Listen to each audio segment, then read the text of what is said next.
সংখ্যালঘু অধ্যুষিত মুর্শিদাবাদের 3 সংখ্যালঘু সাংসদ আবু তাহের, খলিলুর রহমান, ইউসুফ পাঠান এই 3 জনের ভূমিকা নিয়ে সাম্প্রতিককালে বারবার জল্পনা তৈরি হয়েছে। কখনো তারা এনডিএর বৈঠকে যান না, যা বলেন তা নিয়ে ঝড় ওঠে। এনডিএতে আমরা থাকবো না, আমরা বিজেপিতেও যাব না। আবার সেদিনই তার মুখ্যমন্ত্রী শুভেন্দু অধিকারীর সঙ্গে দিল্লিতে বৈঠক করেন। বৃহস্পতিবার কেন্দ্রীয় স্বরাষ্ট্রমন্ত্রী অমিত শাহর সঙ্গে সাক্ষাৎ করতে তার অফিসে পৌঁছে যান। আর শুক্রবার 3 জনই প্রধানমন্ত্রীর সঙ্গে ব্রেকফাস্ট করলেন। আবারও আপনাদের সামনে বলছি, আমরা বিজেপি করব না, আমরা এনডিএ এমন কোন সিদ্ধান্ত নেবে সেই সিদ্ধান্তের সঙ্গে। আবু তাহের মুর্শিদাবাদের সাংসদ, খলিলুর রহমান জঙ্গিপুরের এবং ইউসুফ পাঠান বহরমপুরে।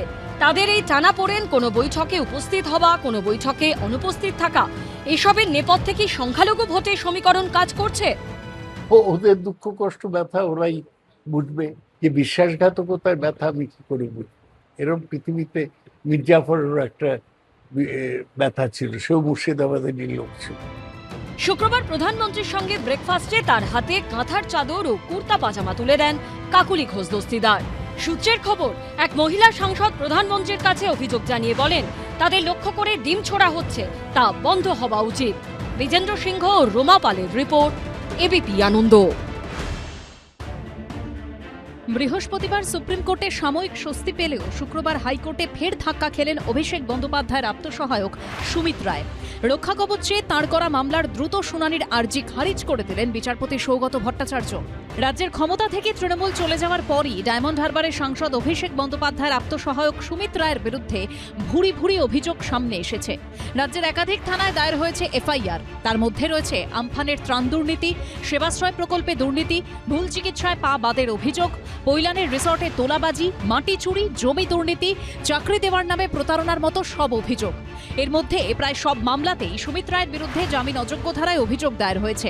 এই অবস্থায় দক্ষিণ 24 পরগনার কৈলানে একটি রিসর্টে তোলাবাজির মামলায় গত 29 জুলাই সুমিত রায়ের বাড়িতে যায় পুলিশ। অন্যদিকে শালবনির জমি দুর্নীতি মামলায় তার নামে জারি হয় লুকআউট সার্কুলার এবং অ্যারেস্ট ওয়ারেন্ট। সুমিত রায়ের খোঁজে এর আগে অভিষেক বন্দ্যোপাধ্যায়ের বাড়িতেও তল্লাশি চালিয়েছে পুলিশ। পুলিশ পৌঁছে গেছিল তাঁর বাড়িতেও। প্রথমে অভিষেক বন্দ্যোপাধ্যায়ের আত্মসহায়ক সুমিত রায়ের খোঁজে শালবনী থানার পুলিশ পৌঁছেছে অভিষেক বন্দ্যোপাধ্যায় কালিকা রোডের বাড়িতে। এর পরবর্তীকালে গত 29 জুলাই এই যে বাড়ি রয়েছে নিউ আলিপুরের ক্যানাল রোডে, এই বাড়িতে সুমিত রায়ের খোঁজে আসে বিষ্ণুপুর থানা পুলিশ এবং তার পরবর্তীকালে গত মঙ্গলবার দিন সুমিত রায়ের খোঁজে পৌঁছায় সিআইডির আধিকারিকরা। কিন্তু এত কিছুর পরেও কোনো খোঁজ মেলেনি সুমিত রায়ের। এই অবস্থায় গ্রেপ্তারের আশঙ্কায় আগাম জামিনের আবেদন নিয়ে বৃহস্পতিবার সুপ্রিম কোর্টের দ্বারস্থ হন সুমিত রায়ের আইনজীবী। শালবনির জমি দুর্নীতি মামলায় তাঁর আগাম জামিনের আবেদন মঞ্জুর করলেও সর্বোচ্চ আদালতের পর্যবেক্ষণ, অভিযোগগুলি অত্যন্ত গুরুতর।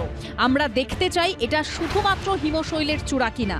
এর আগে ডেবরার চাকরির নামে প্রতারণার মামলাতেও আদালতের রক্ষাকবচ পেয়েছেন অভিষেক বন্দ্যোপাধ্যায়ের আত্মসহায়ক।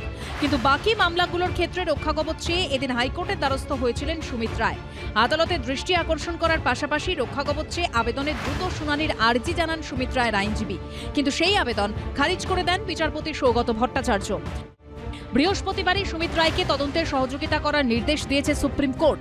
এখন অভিষেক বন্দ্যোপাধ্যায়ের আত্মসহায়ক কি করেন সেটাই দেখার। পার্থপ্রতিম ঘোষ ও সৌভিক মজুমদারের রিপোর্ট, এবিপি আনন্দ।